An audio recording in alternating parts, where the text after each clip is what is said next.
超只只不点你擦点睇住到啲，點麼你家攞點你睇用不那點你睇這攞攞的去，個波錢到咗先。個波啊好。不夠聽住，就好。你把就現在咁樣咗呢話，把佢啊羅馬米是弄咗咯，養咗做好啲個，做不做那但是個。cái mùi gió cho nên lấy ở nó trong nên nó xem mà cho nên lấy ở qua quán là con là có sao cho món có chỉ trong cái món cho lấy ở nó mà lúc nào luôn chả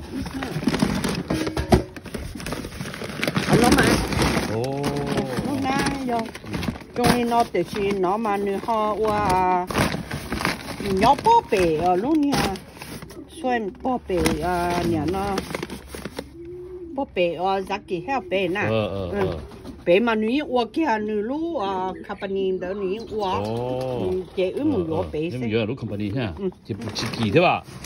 Ít ná nó dùng đi do cầu bé chơi doan. Hiện là chỉ kỳ thế mà, có ít chơi kỳ doan. Đó chỉ do ướm một sa chế lấy uo chế hành trình. Cho nó mà lấy uo cho cái chế ướm uo, số họ cho ít chế ướm uo chế. Lấy những hoa và phê trình cái là nó chỉ một xa nó chỉ thổi xa lấy uo nó chỉ là tiền rồi cái xa mà cổ ná mà lấy mà uo cho họ lấy xí hơi uo rồi nó chỉ cái xa rồi cổ ná chỉ cũng đã cái liền gần xa lấy hết chỉ phải chơi vô cho lấy rồi nó sẽ được bọn nó chỉ cứ chơi vô cho lấy rồi nó cho chỉ nó chỉ cứ chơi lấy vô ít rồi nó ở bên này rồi ở bên nào cho chỉ lấy nó đi但他们不吃多泡。是说的啊。是说的，你种的呀。种的他说的哦。我我们种的差不多你干么的呢？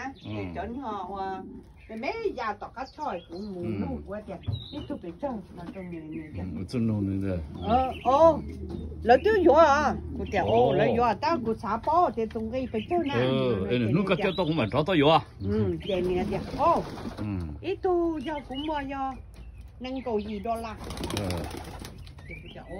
trong cơ mà thì nung nữa thì bông mẹ chứ nâng cầu gì đó mà vô chỗ nào mà thế giờ lấy tao cũng chẳng hạn giờ này còn nó cái đi chỉ thế nào là cho họ lấy giỏ nè lấy chút tăng họ bé trâu luôn nó chỉ có bỏ lấy chút tăng cho nè thì này thứ ba mình nhớ họ thường gì thế nào mà chỉ bao chừng lắm xóa giờ thầu chơi lấy giỏ chỉ có cái tàu xí họ có thế à có chỉ tàu đi cái tàu cho họ lấy chia giỏ bé cho trẻ nó lấy giỏ cho lấy giỏ chỉ không món nó nữa à lấy giỏ lấy tôm béo nó họ bể rồi nó lo cho tỏ nè có bỏ sát tỏ rồi lúc tỏ chỉ lấy béo á chỉ lấy béo tàu lúc tỏ chỉ lấy giỏ tên nó chỉ lấy giỏ qua nhau không cao không cổ luôn già tên nó chỉ lấy một cái bài áo cái khó chơi là dùng cờ ha nó dùng